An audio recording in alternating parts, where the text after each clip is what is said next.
ಶ್ರೀ ಗುರು ರಾಘವೇಂದ್ರ ಸ್ವಾಮಿ ಜ್ಯೋತಿಷ್ಯ. ಮಂತ್ರಾಲಯದಲ್ಲಿ ತಮ್ಮ ತಪೋಶಕ್ತಿಯಿಂದ ವಾಕ್ಯ ಸಿದ್ಧಿ ಮಂತ್ರಸಿದ್ಧಿ ಪಡೆದಿರುವ ಪಂಡಿತ್ ಶ್ರೀ ಅಪ್ಪಟಾಚಾರ್ಯರು ತಾಂತ್ರಿಕ ಜ್ಯೋತಿಷ್ಯರು. ಶ್ರೀ ಸಾಯಿಬಾಬಾ ಹಾಗೂ ರಾಘವೇಂದ್ರ ಸ್ವಾಮಿಯ ಆರಾಧಕರು. ನಿಮ್ಮ ಸಮಸ್ಯೆಗಳ ಪರಿಹಾರಕ್ಕೆ ಇಲ್ಲಿದೆ ದಿವ್ಯ ಮಾರ್ಗ. ಡಿವೋರ್ಸ್ ಪ್ರಾಬ್ಲಮ್, ಅನಾರೋಗ್ಯ, ಪ್ರೇಮ ವಿಚಾರ, ಸಂತಾನ, ಸಾಲಬಾಧೆ, ಕೋರ್ಟ್ ಕೇಸ್, ವ್ಯಾಪಾರ, ಮಾಟ ಮಂತ್ರ ತಡೆ, ಶತ್ರುಕಾಟ, ಕೌಟುಂಬಿಕ ಕಲಹ, ಇನ್ನೂ ನಿಮ್ಮ ನಿಗೂಢ ಗುಪ್ತ ಸಮಸ್ಯೆಗಳಿಗೆ ಶ್ರೀ ರಾಘವೇಂದ್ರ ಸ್ವಾಮಿಯ ಮೂಲ ಬೃಂದಾವನ ರಹಸ್ಯ ಬಲಿಷ್ಠ ಪೂಜಾ ಶಕ್ತಿಯಿಂದ ಕೆಲವೇ ದಿನಗಳಲ್ಲಿ ಶಾಶ್ವತ ಪರಿಹಾರ ಶತಸಿದ್ಧ. ವಿಶೇಷ ಸೂಚನೆ: ಅಲ್ಲಿ ಇಲ್ಲಿ ಕೇಳಿ ಎಲ್ಲೂ ಪರಿಹಾರವಾಗದ ನಿಮ್ಮ ಸರ್ವ ಸಮಸ್ಯೆಗಳಿಗೆ ಇಲ್ಲಿದೆ ದಿವ್ಯ ಮಾರ್ಗ. ನಂಬಿಕೆಟ್ಟವರಿಲ್ಲವೋ ಈ ರಾಯರ.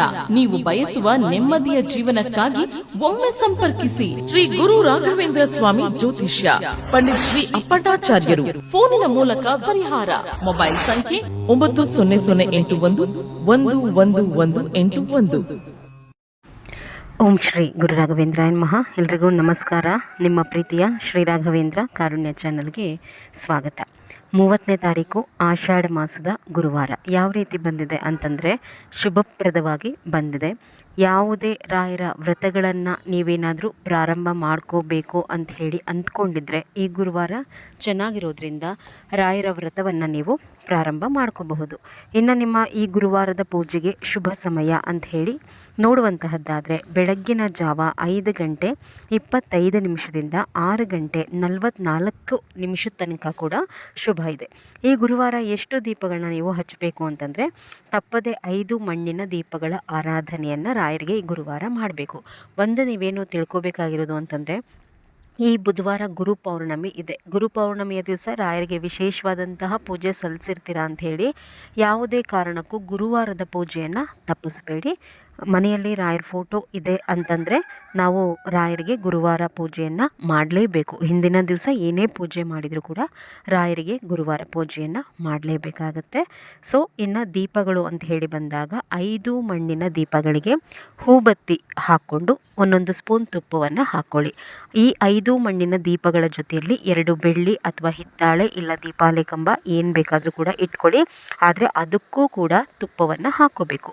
ಒಟ್ಟು 7 ದೀಪಗಳಾಗುತ್ತೆ ರಾಯರ ಮುಂದೆ. ಅಷ್ಟಕ್ಕೂ ಕೂಡ ಈ ವಾರ ತುಪ್ಪವನ್ನೇ ಹಾಕ್ಕೊಂಡು ಹಚ್ಕೊಳ್ಳೋದಕ್ಕೆ ಸಿದ್ಧ ಮಾಡ್ಕೊಳ್ಳಿ. ಇನ್ನು ರಾಯರ ಪೂಜಾ ವಿಧಾನ ಅಂಥೇಳಿ ನೋಡುವಂತಹದ್ದಾದರೆ ಮನಸ್ಸಿಗೆ ಬಂದ ಹಾಗೆ ಹೂವನ್ನು ಹಾಕಿ ರಾಯರಿಗೆ ಅಲಂಕಾರವನ್ನು ಮಾಡುವಂತಹದ್ದೇ ರಾಯರ ಪೂಜೆ ಅಲ್ಲ. ಮೊದಲು ರಾಯರ ಫೋಟೋವನ್ನು ನೀವು ಉರಿಸ್ಕೋಬೇಕು. ರಾಯರಿಗೆ ಗಂಧವನ್ನು ಹಚ್ಚಿ ಹೂಗಳನ್ನು ಹಾಕೋದಕ್ಕೆ ಮೊದಲು ತುಳಸಿಯನ್ನೇ ರಾಯರಿಗೆ ಹಾಕಬೇಕಾಗತ್ತೆ.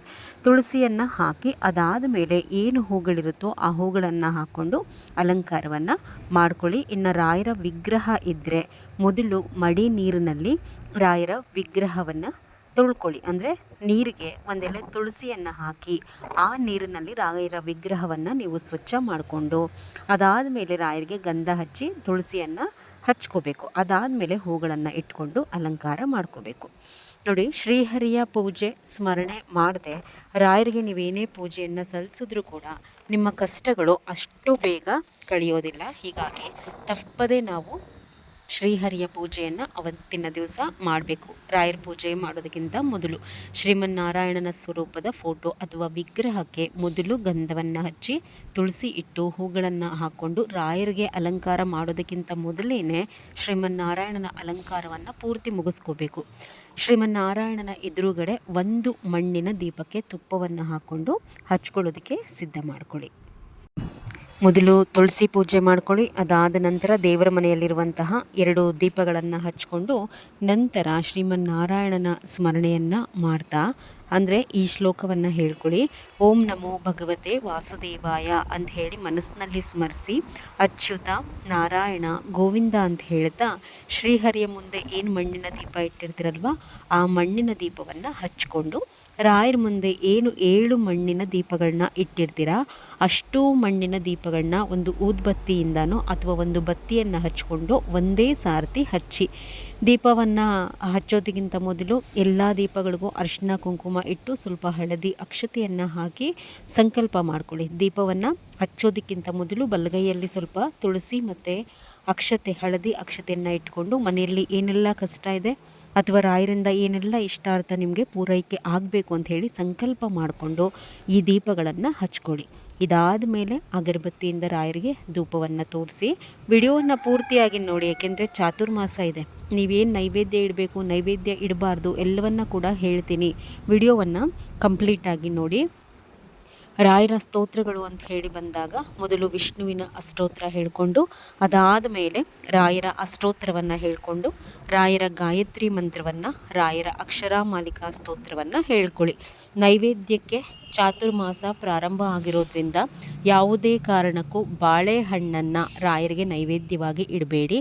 ಜೊತೆಯಲ್ಲಿ ಅಭಿಷೇಕ ಮಾಡುವಂತಹವರಿದ್ದರೆ ಅಭಿಷೇಕ ಮಾಡೋದಕ್ಕೂ ಕೂಡ ಮೊಸರನ್ನು ಬಳಸುವಂತಹದ್ದು, ರಾಯರ ನೈವೇದ್ಯಕ್ಕೆ ಮೊಸರನ್ನು ಎಲ್ಲ ಇಡುವಂತಹದ್ದು ಮಾಡಬೇಡಿ. ಬಾಳೆಹಣ್ಣು, ಮೊಸರು ನಿಷೇಧ ಇದೆ. ಇನ್ನು ಈ ಚಾತುರ್ಮಾಸ ಮುಗಿಯೋ ತನಕ ಪೂರ್ತಿ ಏನು ನೈವೇದ್ಯ ಇಡಬೇಕು, ನೈವೇದ್ಯ ಇಡಬಾರ್ದು, ಏನೆಲ್ಲ ನಿಮಗೆ ಗೊಂದಲ ಇದ್ದರೂ ಯಾವುದೇ ಅನುಮಾನ ಇಲ್ಲದೆ ಪ್ರತಿನಿತ್ಯ ನೀವು ಬೇಕಾದರೂ ರಾಯರಿಗೆ ಚಾತುರ್ಮಾಸ ಮುಗಿಯೋವರೆಗೂ ಕಲ್ಸಕ್ಕರೆ ನೈವೇದ್ಯವಾಗಿ ತೋರಿಸಬಹುದು. ಕಲ್ಸಕ್ಕರೆಗೆ ಯಾವುದೇ ದೋಷ ಇರೋದಿಲ್ಲ. ಈ ಗುರುವಾರ ಕೂಡ ರಾಯರಿಗೆ ಹಾಲು ಮತ್ತು ಬೆಲ್ಲವನ್ನು ಸಮರ್ಪಣೆ ಮಾಡಿ ಸಾಕು. ಅಂದರೆ ಹಾಲನ್ನು ಕಾಯಿಸಿ ಅದಕ್ಕೆ ಸ್ವಲ್ಪ ಬೆಲ್ಲ ಹಾಕಿ ಒಂದು ಎಲೆ ತುಳಸಿಯನ್ನು ಹಾಕಿ ರಾಯರಿಗೆ ಸಮರ್ಪಣೆ ಮಾಡಿಬಿಟ್ಟು ಸ್ವಲ್ಪ ಕಲ್ಲು ಸಕ್ಕರೆಯನ್ನು ನೈವೇದ್ಯವಾಗಿ ತೋರಿಸಿ. ಏನಾದರೂ ಇಡೋ ಹಾಗಿದ್ದರೆ ಡ್ರೈ ಫ್ರೂಟ್ಸನ್ನು ಕೂಡ ನೀವು ಇಡಬಹುದು. ಡ್ರೈ ಫ್ರೂಟ್ಸ್ಗೂ ಕೂಡ ಯಾವುದೇ ರೀತಿ ದೋಷ ಇಲ್ಲ. ಯಾವುದೇ ಕಾರಣಕ್ಕೂ ತೆಂಗಿನಕಾಯಿಯನ್ನು ಒಡಿಬೇಡಿ. ಆಮೇಲೆ ರಾಯರಿಗೆ ಏನಾದರೂ ಪ್ರಸಾದ ಮಾಡ್ತೀರಾ, ಹೀಗೇನೋ ಒಂದು ಸಿಹಿ ಅವಲಕ್ಕಿನೋ ಅಥವಾ ಏನಾದರೂ ಇಡ್ತೀರಾ ಪ್ರಸಾದವಾಗಿ ಅಂತ ಹೇಳಿ ಹೊರಟಾಗ ತೆಂಗಿನಕಾಯಿಯನ್ನು ತುರಿದು ಕೂಡ ಅದಕ್ಕೆ ಹಾಕುವಂತಹದ್ದು ನಿಷೇಧ. ತೆಂಗಿನಕಾಯಿಯನ್ನು ರಾಯರ ನೈವೇದ್ಯಕ್ಕೆ ನಾನು ಹೇಳ್ತೀನಿ ಒಂದಷ್ಟು ದಿವಸಗಳ ಕಾಲ, ಅಲ್ಲಿವರೆಗೂ ಕೂಡ ತೆಂಗಿನಕಾಯಿಯನ್ನು ಬಳಸಲಿಕ್ಕೆ ಹೋಗಬೇಡಿ ರಾಯರಿಗೆ. ಇದಿಷ್ಟು ಕೂಡ ಈ ಗುರುವಾರದ ಪೂಜೆ. ಇದೆಲ್ಲ ಆದಮೇಲೆ ನೀವು ರಾಯರಿಗೆ ನೈವೇದ್ಯ ಇಟ್ಟ ಮೇಲೆ ಪಂಚಾರತಿ ಮಾಡಿಕೊಂಡು ಮಹಾಮಂಗಳಾರತಿ ಮಾಡಿಕೊಂಡು ಒಂದು ಹೂವನ್ನು ಕೈಲಿ ಹಿಡ್ಕೊಂಡು ಪ್ರದಕ್ಷಿಣೆ ಒಂದು 3 ಪ್ರದಕ್ಷಿಣೆ ಹಾಕಿ ಏನಾದರೂ ತಪ್ಪುಗಳಿದ್ರೆ ಎಲ್ಲವನ್ನು ಕೂಡ ನಿಮ್ಮ ಪಾದಕ್ಕೆ ಅರ್ಪಣೆ ಮಾಡ್ಕೊಳ್ಳಿ ಅಂತ ಹೇಳಿ ರಾಯರಿಗೆ ಆ ಹೂವನ್ನು ರಾಯರ ಪಾದದ ಬಳಿಗೆ ಹಾಕಿಬಿಟ್ಟು ರಾಯರಿಗೆ ನಮಸ್ಕಾರ ಮಾಡಿ. ಮನೆಯಲ್ಲಿ ತುಂಬ ಕಷ್ಟ ಇದ್ದರೆ 12 ಗಂಟೆವರೆಗೂ ನೀವು ರಾಯರಿಗೆ ಉಪವಾಸ ಸಲ್ಲಿಸಬಹುದು. ಯಾವ ರೀತಿ ರಾಯರಿಗೆ ಉಪವಾಸ ಮಾಡುವಂತಹದ್ದು ಅಂತೇಳಿ ಈ ಹಿಂದಿನ ವಿಡಿಯೋನಲ್ಲಿ ಹಾಕಿದ್ದೀನಿ, ಆ ವಿಡಿಯೋನ ಚೆಕ್ ಮಾಡ್ಕೊಳ್ಳಿ. ಜೊತೆಯಲ್ಲಿ ಚಾತುರ್ಮಾಸ ಮುಗಿಯೋ ತನಕ ದಯಮಾಡಿ ಏನೇನು ನಿಷೇಧ ಇರುತ್ತಲ್ವ ಅವುಗಳನ್ನ ರಾಯರಿಗೆ ನೈವೇದ್ಯವಾಗಿ ಇಡಲಿಕ್ಕೆ ಹೋಗಬೇಡಿ. ನಿಮಗೆ ಏನೇ ಗೊತ್ತಿಲ್ಲ ಅಂತಂತ ಹೇಳಿನೂ ಕೂಡ, ಅಂದರೆ ನಮಗೆ ಗೊತ್ತಾಗಲಿಲ್ಲ ಇಟ್ಬಿಟ್ಟೆ ಅಂದ್ರೂ ಕೂಡ ಚಾತುರ್ಮಾಸದಲ್ಲಿ ನಿಷೇಧವರ ಇರುವಂತಹ ಪದಾರ್ಥಗಳನ್ನು ರಾಯರಿಗೆ ನೈವೇದ್ಯ ಇಟ್ಟರೆ ದೋಷ ಬಂದುಬಿಡುತ್ತೆ. ಸೊ ದಯಮಾಡಿ ಸ್ವಲ್ಪ ತಿಳ್ಕೊತ ಹೋಗಬೇಕು. ಚಾತುರ್ಮಾಸ ಮುಗಿಯೋವರೆಗೂ ಏನೇನೆಲ್ಲ ನಿಷೇಧ ಇದೆ ತಿಳ್ಕೊಂಡು ಆಯಾ ದಿವಸಗಳಿಗೆ ಸಂಬಂಧಪಟ್ಟಂತೆ ರಾಯರಿಗೆ ನೈವೇದ್ಯ ಇಡಿ. ಈಗ ಬಾಳೆಹಣ್ಣು, ತೆಂಗಿನಕಾಯಿ, ಮೊಸರು ನಿಷೇಧ ಇದೆ. ಕಲ್ಸಕ್ಕರೆ ಇಡಿ, ಡ್ರೈ ಫ್ರೂಟ್ಸ್ ಇಡಿ, ಮಾವಿನ ಹಣ್ಣು, ಸೀಬೆ ಹಣ್ಣು ಇಡಬಹುದು. ನಾನು ಹೇಳಿದೆ ಅಲ್ಲ, ಹಾಲು ಬೆಲ್ಲ ಸಮರ್ಪಣೆ ಮಾಡಬಹುದು. ಚಾನಲನ್ನು ನೋಡ್ತಾ ಇರಿ, ತಿಳಿಸ್ಕೊಡ್ತಾ ಇರ್ತೀನಿ. ನಮಸ್ಕಾರ.